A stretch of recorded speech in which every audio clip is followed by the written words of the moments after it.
네, 반갑습니다. 오늘은 첫 방송을 하게 된 네트워크 비전 TV의 김성원입니다. 지난번 제가 말씀드린 대로 오늘의 방송 내용은 문명과 네트워크에 대해서 설명을 하고자 합니다. 네트워크의 개념과 철학에 대한 설명인데요. 2000년대 초까지만 해도 네트워크라는 단어가 별로 없었습니다. 근데 최근에는 너무나도 생활 속에 네트워크라는 글자가 많이 들어와 있습니다.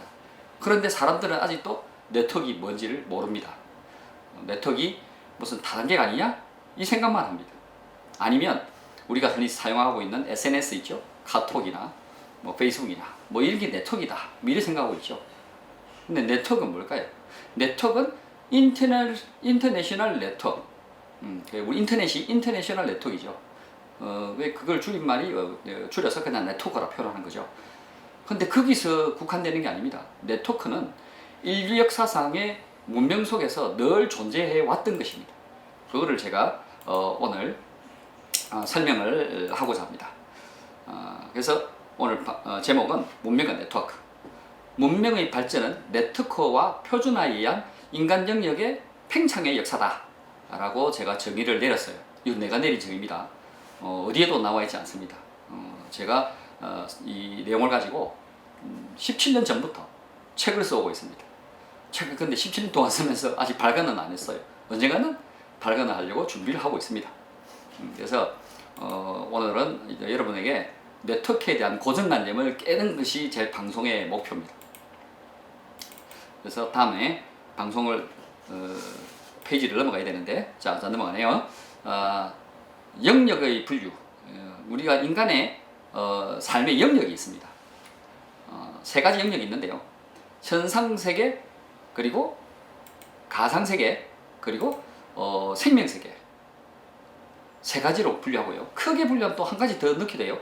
영적 세계를 넣기도 하는데 오늘은 뭐 세 가지만, 영적 세계는 빼고 현상세계, 가상세계, 생명세계를 가지고 그 속에 네트워크가 표준화가 어떻게 자리 잡고 있는지를 한번 살펴보도록 합시다. 현상세계는요, 우리가 공간세계라죠. 3차원 세계라고 하기도 하고 물질세계라고도 하기도 합니다. 가상세계는 말 그대로 눈에 보이지 않는 세계죠. 정신적 세계라고 하고 사이버 세계라고 부르기도 합니다. 생명세계, 요 세 가지가 인간의 영역이라고 합니다. 자, 네 번째 하나 더 넣으면 영적 세계 들어간다 했죠. 그러면 요 세 가지를 현상세계, 가상세계, 생명세계를 현실세계라고 부릅니다. 어떤 분은 영적 세계를 사후세계라고 부르는 사람들도 있더라고요. 그래서 일단 현실세계가 중요하니까 오늘 세 가지에 대해서 설명해 보도록 하겠습니다.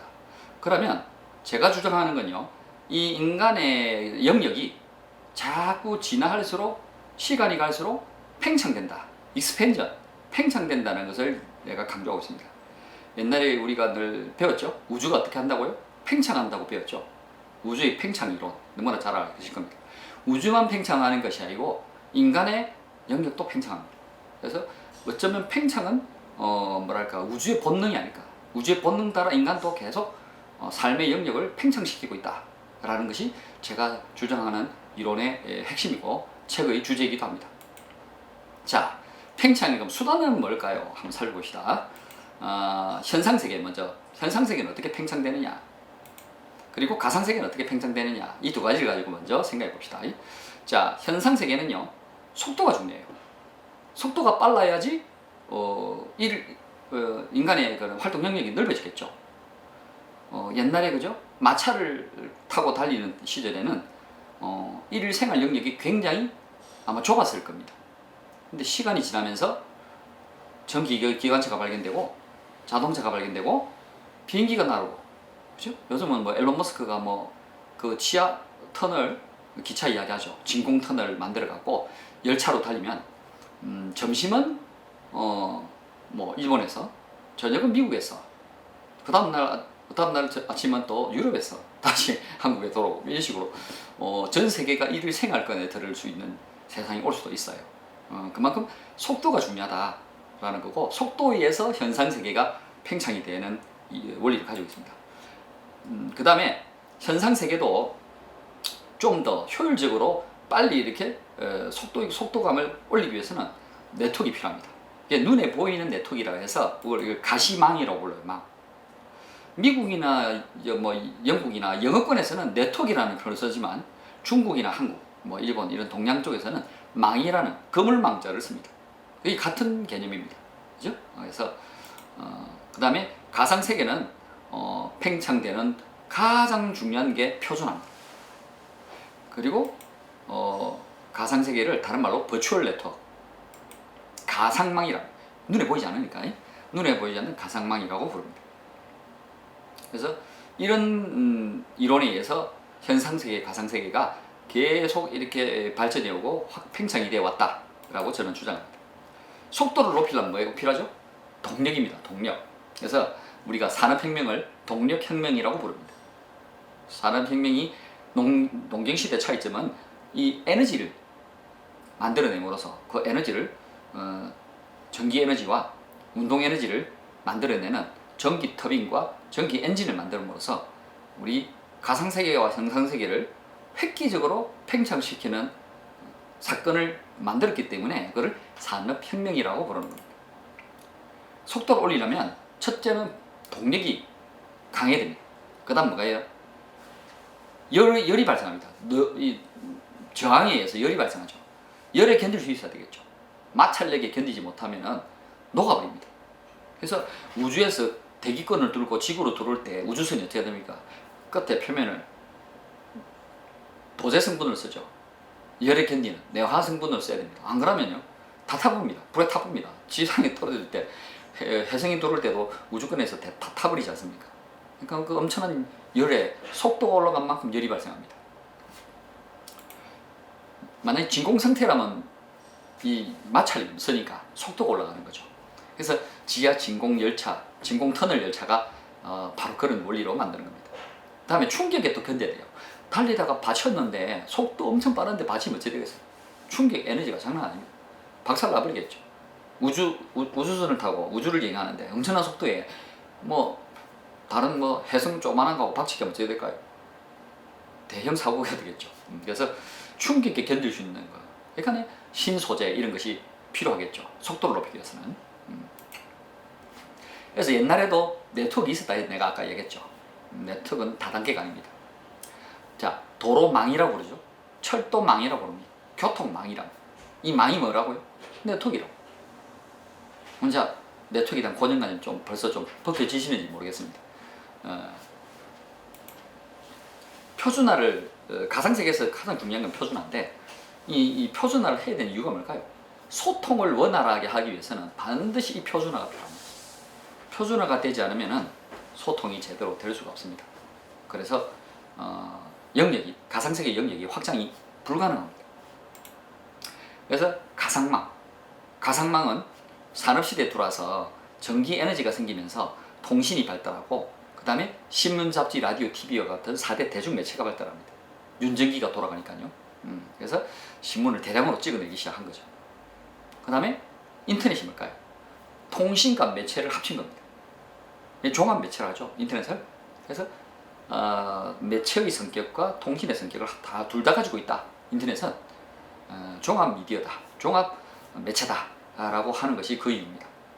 그래서 이 인터넷의 발달이 21세기에 인터넷 시대를 만든 거고 가상망을 확장시키는 이걸 우리가 뭐라 부르죠? 인터넷 혁명이라고 부르는 겁니다.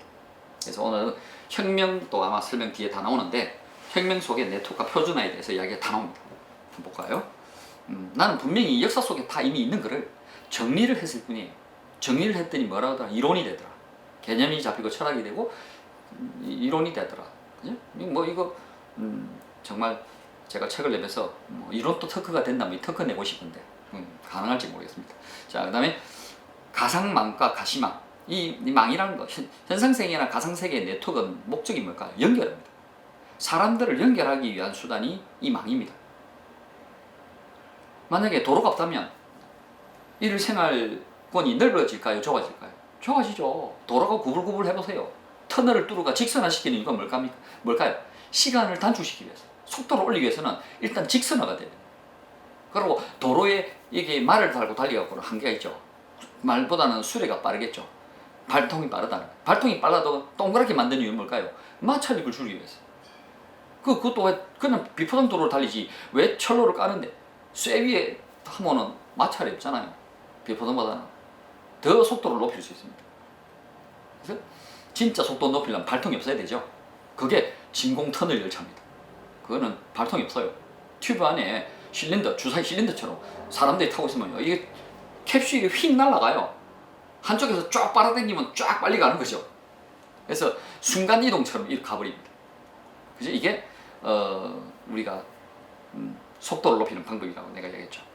그래서 이 항공도 뭡니까? 항로라는 게 있죠. 배도, 비행기도 항로가 있어요. 이게 다 망해요. 네트워크예요. 아무 따나 막 가는 게 아닙니다. 아무 따나 가다는 서로 박치기가 충돌하죠. 비행기끼리 받치고 배끼리 받치고.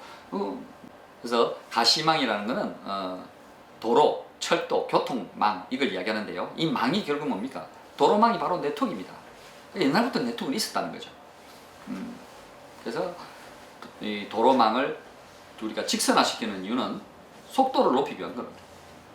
그리고 왜 동그란 바퀴를 쓰죠? 마찰을 줄이기 위해서. 그 도로를 비포장을 뭐 합니까? 포장을 합니다. 울퉁불퉁하면 속도를 못 높이잖아요. 그리고 철도망을 까는 이유는 더 빨라라고. 철도 레일 위에다가 기차 열차 바퀴를 올려갖고 에너지로 확 달리면 빨리 갈 거 아니에요. 그 다음 더 빨리 가는 방법은 하늘을 날아야죠. 그게 비행기입니다. 비행기는 발통이 없잖아요. 하늘을 나는 거. 근데 날다 보니까 저항이 있어요. 공기 저항이 있어요. 속도를 뭐 700km, 1000km 올리면 한계가 있어요. 물론 뭐 우리 뭐 군용기는 뭐 전투기는 뭐 마하 몇 이렇게 나르지만은 일반 그 사람이 이동하기에는 속도가 한계가 있는 게 비행기입니다. 그럼 어떻게 돼야 되는데? 속도 더 올리려면 진공 터널을 이용해야 되겠죠. 그래서 비행기보다 더 빠른 게 열차입니다. 그게 앨런 머스크가 주장하는 지하에다가 튜브를 만들고 진공 상태를 만들고 그 안에 캡슐을 만들어 캡슐형 열차를 만들어서 발통 없는 캡슐형 열차를 만들고 그 안에 사람들이 타가 있고 한쪽에서 쫙 당기면 바로 순간 이동이 일어나는 겁니다. 그래서 정말 전 세계가 이를 생활권에 들어갈 수 있는 것이 바로 그 열차입니다. 그런 시대가 반드시 올 것이라고 저는 믿습니다. 그래서 이제 망이라는 것은 인류 생활 속에, 문명 생활 속에 존재하는 것이다. 근데 망을 영어로 바꿔가 네트워크라 했더만 전부 그걸 다단계라 그래요. 기가 찹니다. 제발 좀 그런 소리 오늘부터 좀 안 했으면 좋겠어요. 이 방송을 보는 순간 무지를 좀 깼으면 좋겠습니다. 오늘 강의는 이상으로 마치겠습니다. 이상입니다. 지금까지 제 강의를 시청해 주셔서 대단히 감사합니다. 구독, 좋아요, 알림 설정은 네트워크의 사랑입니다. 반드시 꼭 눌러주세요. 정말 감사합니다.